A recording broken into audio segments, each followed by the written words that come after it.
各位朋友大家好啊，歡迎嚟到門前直樹嘅頻道。啱聽啱睇嘅朋友記得分享、點讚、留言、訂閱，仲有記得撳埋個鐘仔。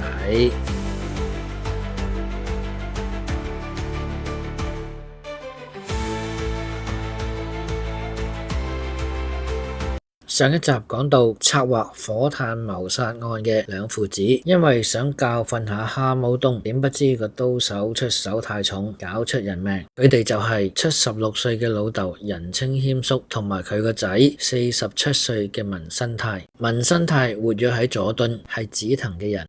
其實佢早已經案底累累。2004同埋2006年，因為危駕入獄被停牌至2010年。佢亦都有藏毒、盜竊等等嘅案底。喺2007年停牌期間，佢駕駛一架私家車喺柴灣大潭道追撞一架綿羊仔電單車，26歲嘅女乘客慘死，但係佢冇停車，鏟上安全島撞爛鐵欄，傷及一名路過嘅休班救護員，不顧而去。事後喺旺角被捕，被判囚22個月2星期，停牌至2015年。2017年11月25號凌晨，佢駕駛偷返嚟嘅電單車駛入葵涌道，左穿右插，多次衝燈，逆線狂飆，最後駛入華泰路，直闖禮敬懲教所，最終喺斜路翻側。佢汽車意圖逃走，終於被追至嘅警員制服及拘捕。我哋一齊嚟睇下觀眾提供嘅片段。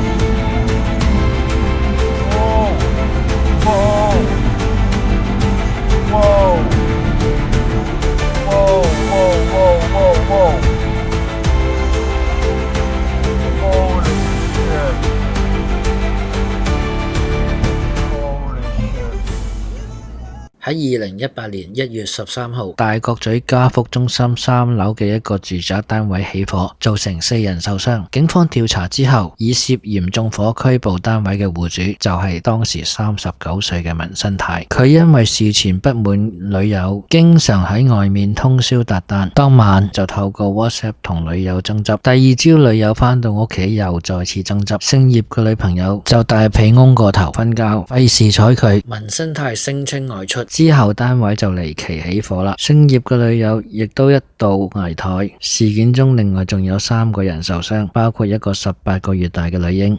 2024年9月5號，佢以超過路面2倍嘅速度行經屯門公路近汀九橋，被交通部執行及管制組特遣人員截獲。當時佢已經停牌，警員就以拒絕提供血液樣本作進一步藥物測試，涉嫌危險駕駛、停牌期間駕駛、無牌駕駛、駕駛時未有第三者保險同埋拒絕提供血液樣本作藥物測試被捕。